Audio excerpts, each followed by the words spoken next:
Hello and welcome back to another edition of GNAT-TV's In-Depth series. I'm Andrew McKeever, the news director at GNAT-TV's News Project, and it's a pleasure to have you with us today on Wednesday, October 18th. Our topic today is about garbage, or more precisely, what to do about it. And for that, we have a very special guest here in our studio today.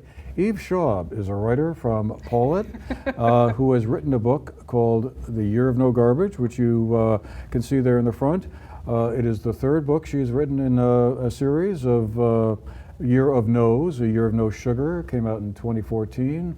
The Year of No Clutter came out in 2017. And this latest book, The Year of No Garbage, was published earlier this year, Earth Day, I believe. That's right. In 2023. So, Eve, thank you very much for making the time to be with us today and to come down and share some of the things you learned about during the Year of No Garbage, which was actually in 2020, right?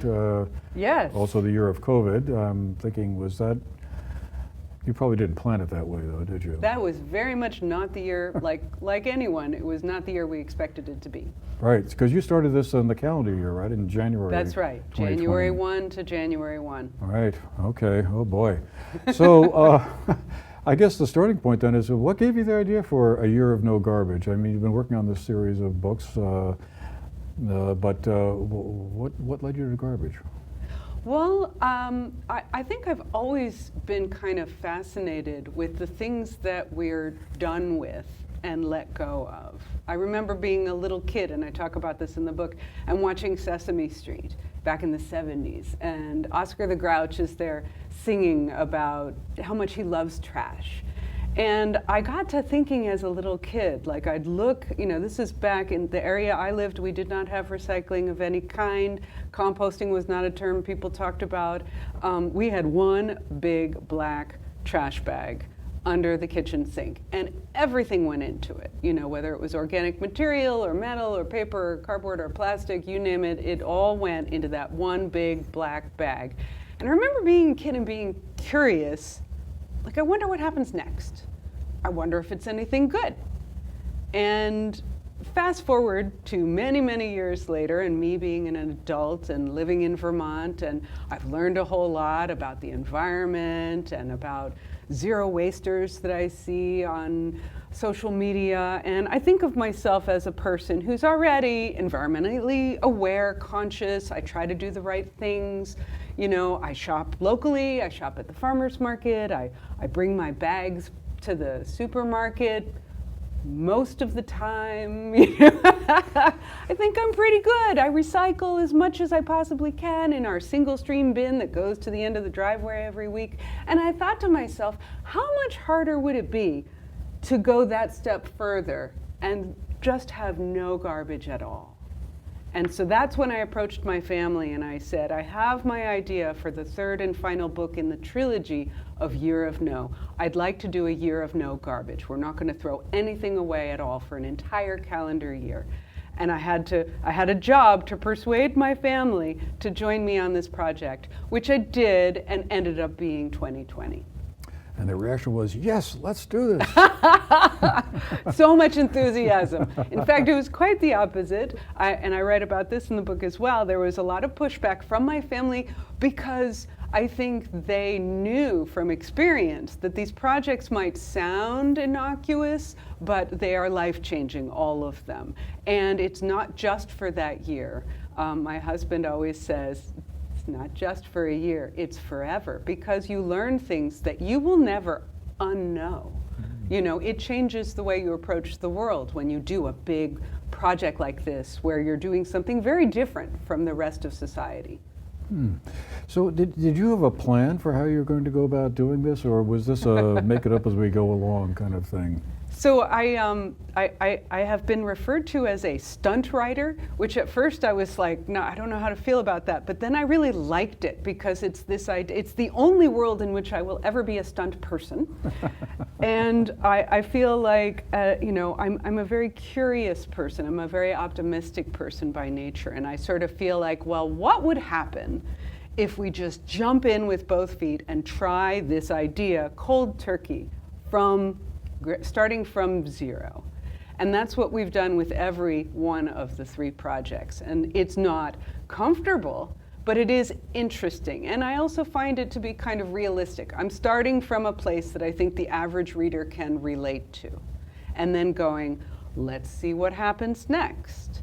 And over the course of a year is a very nice, neat time framework in which you can really dig deep on an issue that most people don't have time to explore, make phone calls, do research, send emails. I made it my full-time job to find out the answers. Most people don't have the time to spend on something like that, so I'm there to do it for them.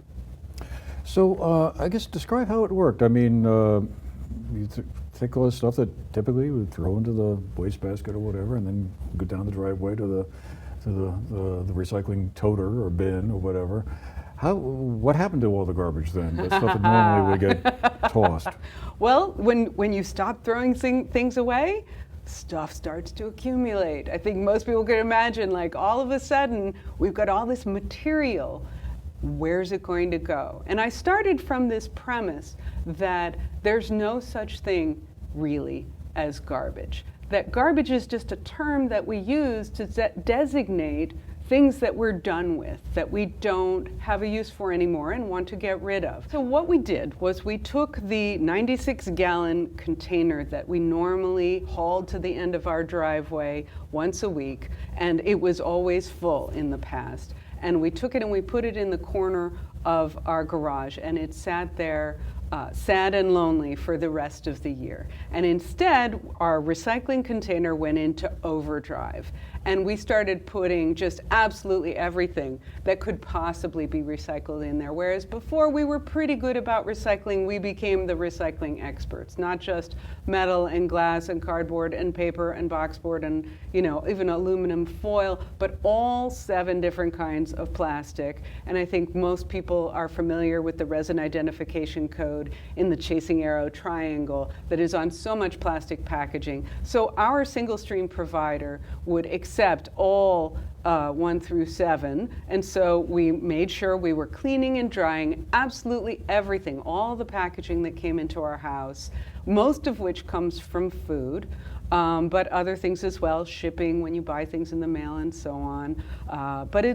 We were cleaning and drying it very carefully, even things like saran wrap. I was learning how to clean and dry very carefully in the dish drainer. And then I set up in the corner of my kitchen what I called the super awesome recycling center, which really was code for things that I didn't know where they would go next. And that brings me back to the idea that there's no such thing as garbage, because this was material that I wanted to go somewhere good. And we all know that when our trash goes somewhere by our trash provider pickup service, it's going either to the landfill or to the incinerator. And so those to me were not good things. So I wanted to define, like, where could these things go where someone would get more use out of them.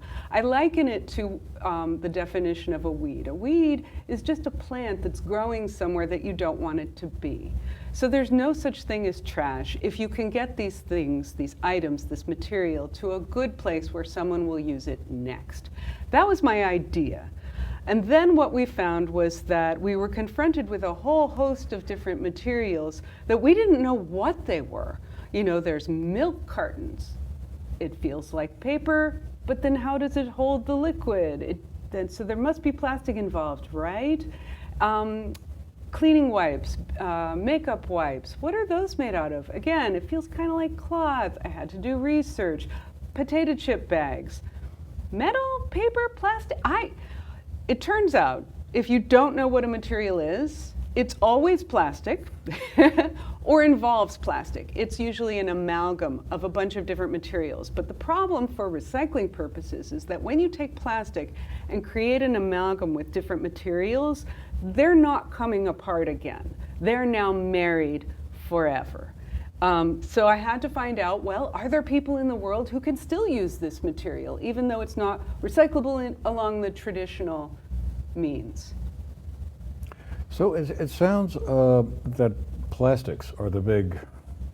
Darth Vader. I called it the Darth Vader of our year of no garbage. So plastic is not recyclable. Is that what your takeaway is from this whole thing? Or is some of it recyclable, but not all of it, or most of it? What are we supposed to do with it? Well, what I found out once I started really diving in deep is that the recycling rate for plastic is really quite shocking. 85% of people will say, when asked, what do you recycle? 85% of people will, the first thing they will say is, I recycle plastic. And then they'll go on to list other materials. So what was clear to me is that we're all trying to be very good, or many of us anyway, are trying to be good citizens of the planet and do good things with this material, plastic. But in fact, when you look at the numbers, only 5% of plastic is actually getting recycled in any way. So that's really shocking when you consider that we've been trying to recycle plastic more and in a better way since I was a kid in the 1970s watching Oscar the Grouch. That tells me that there's something broken here, something wrong. Plastic, when you find out more and talk to experts, they will tell you plastic is not inherently a recyclable material. It's extremely difficult. It is unlike, we have invented this wonder material that is very miraculous in many ways. But at the same time, it's also different in the fact that it's not recyclable easily. It's very expensive. It's very difficult. And it does not create a good, useful product in the end. It's brittle. It's weird colors. Nobody wants it, and it's expensive. When you could just go buy new virgin plastic, as most companies will conclude, for much less money. Well, that makes perfect sense. So there's no market for it. Nobody wants to do it. It's just an abysmal failure overall. So then 95% of it winds up just in the landfill, or, as we've been hearing, in oceans. And or even worse than that. And that was another thing that I came to learn through the course of my project.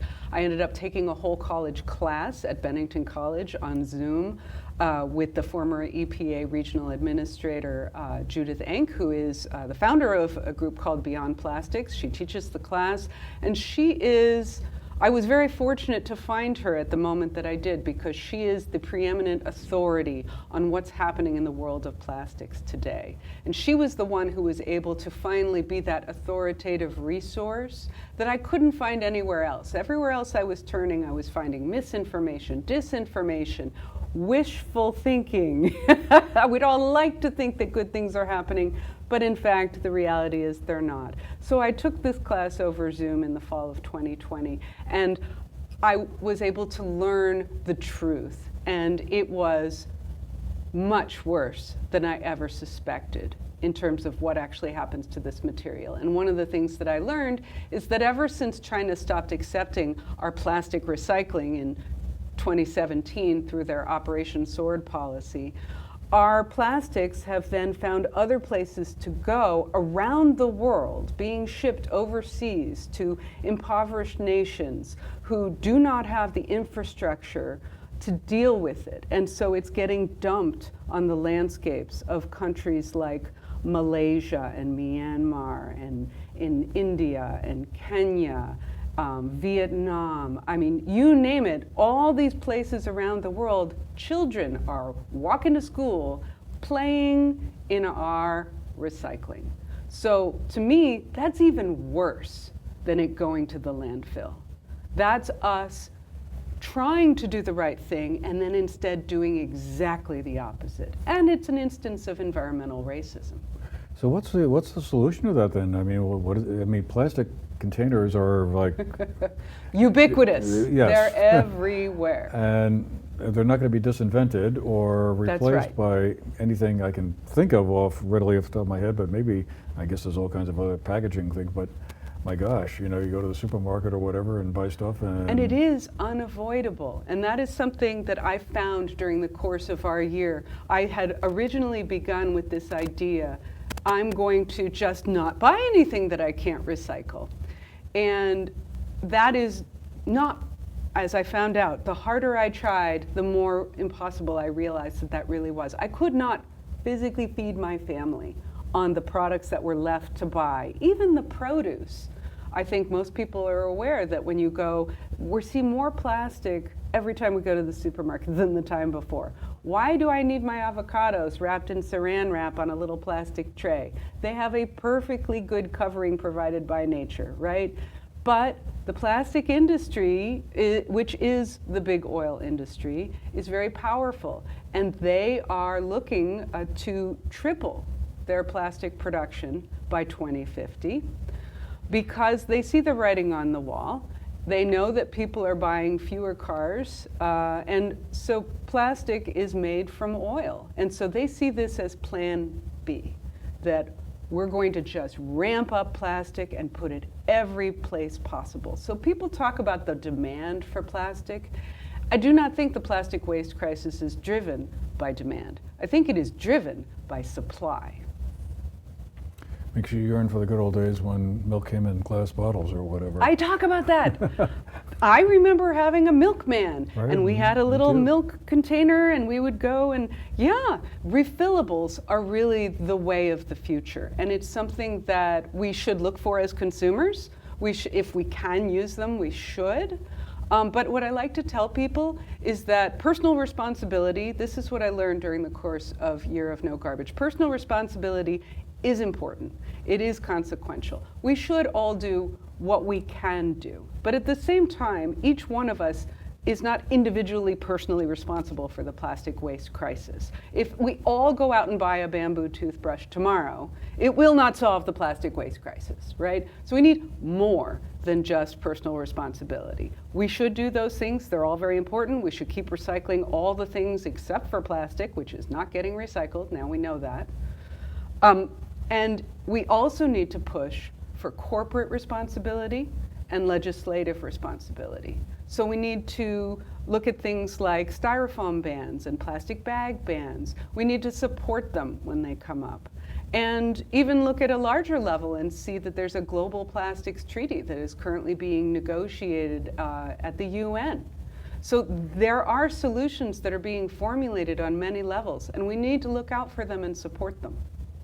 One of the things I found, I guess humorous is the right word, or intriguing is another, the fact that one of your daughters, who's currently living in Brooklyn, kind of a different kind of space. She's in an Vermont, aspiring actress. also took part in this experiment. Yes. So how did it work for her in an urban environment in an apartment? I mean, was it even more complicated, or? Well, this is where 2020 played a deciding factor. We started out the project, and my older daughter, Greta, said, hey, I know that I'm not living at home anymore, but I've been part of all the previous projects, and I want to be part of this one too. And I said, terrific, because you're going to be in an urban setting, whereas we're in a rural setting. We can compare notes. We can see what's hard for you but easy for us. You know, we can look at things like composting and recycling differences.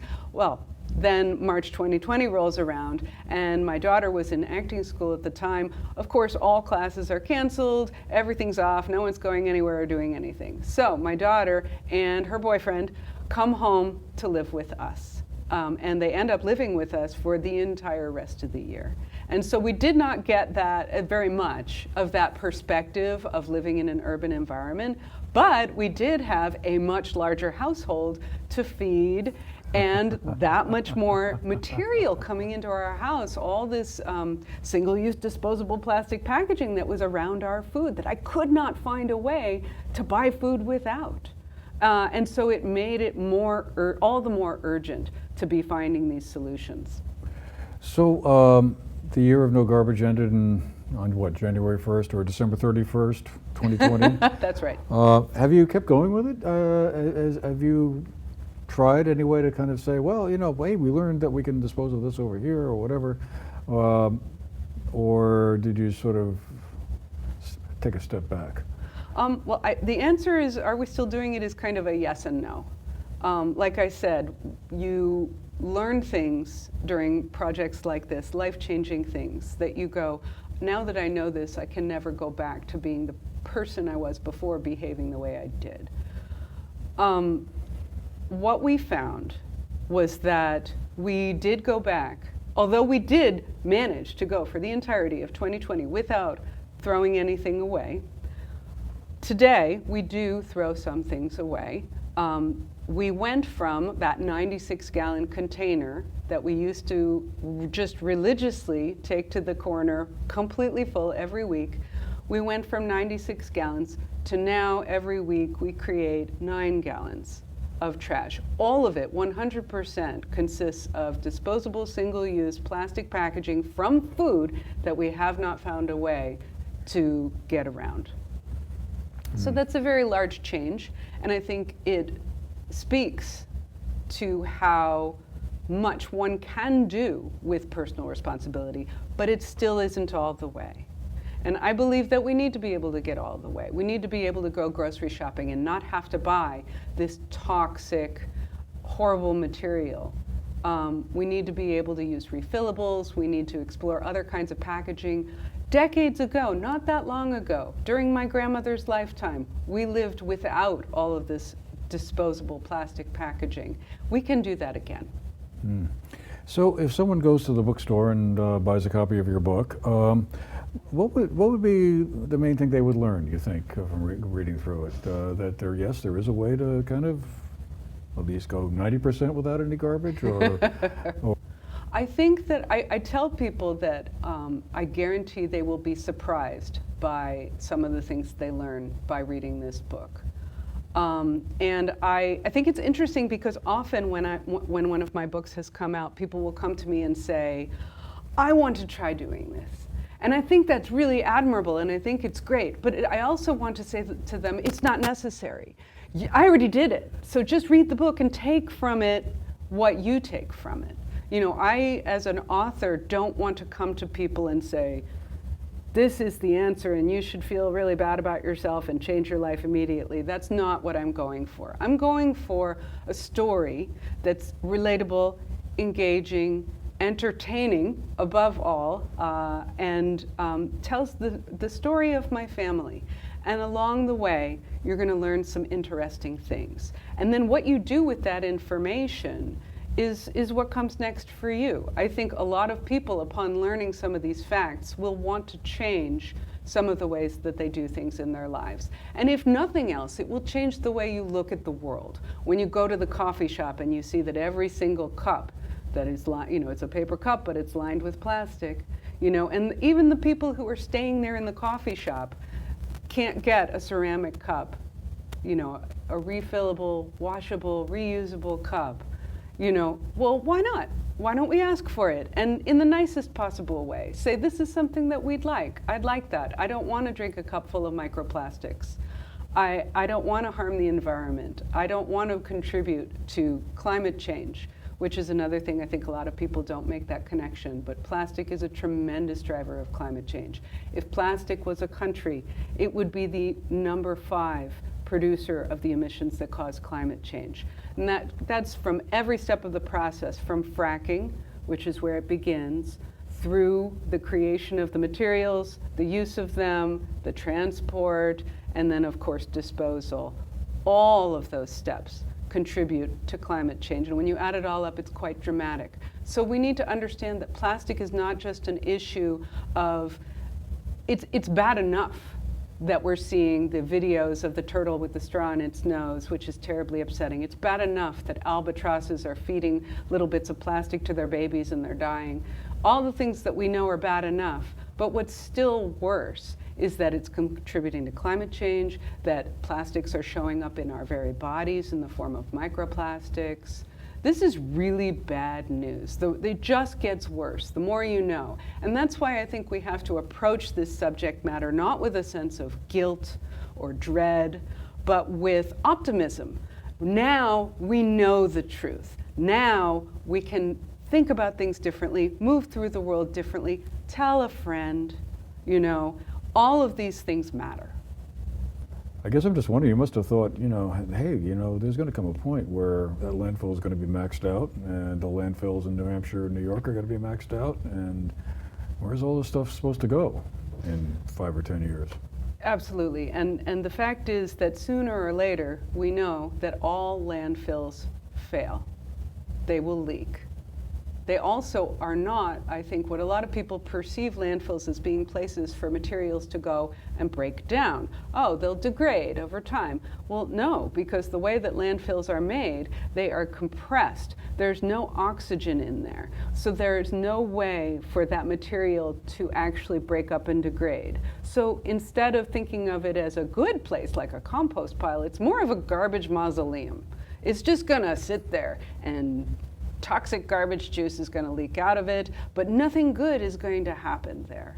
And this is obviously, it's not sustainable. What do we want our great-grandchildren to have to deal with this mess that we've made?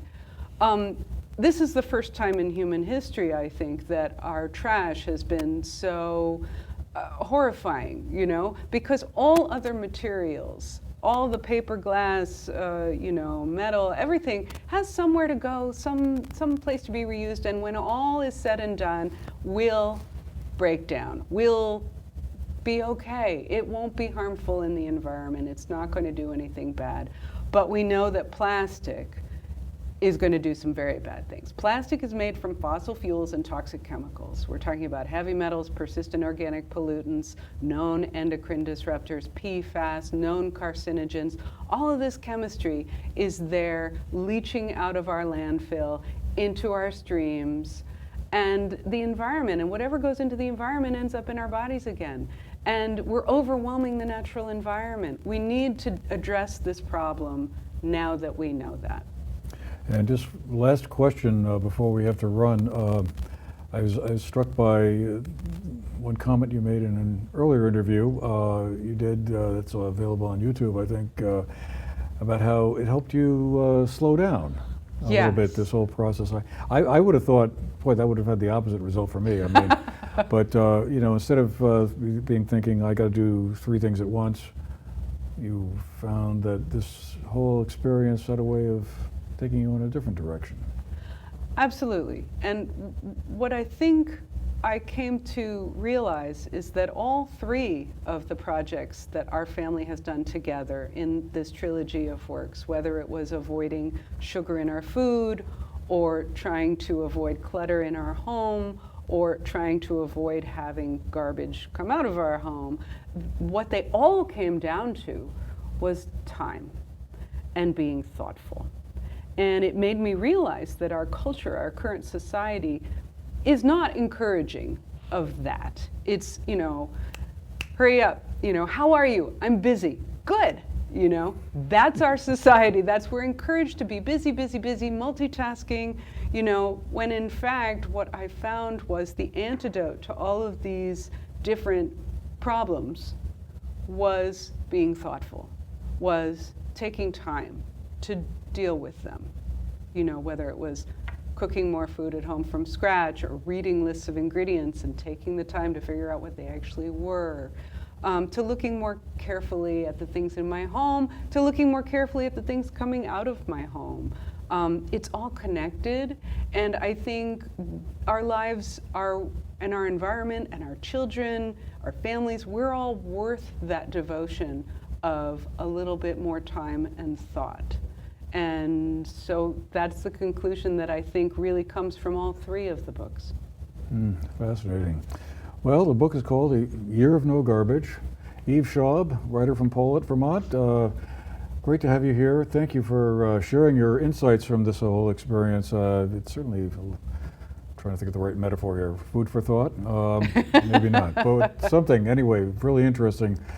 So anyway, thank you all for being with us today. Thank you for sharing part of your day with us. And, we'll see you again the next time. Meanwhile, take care.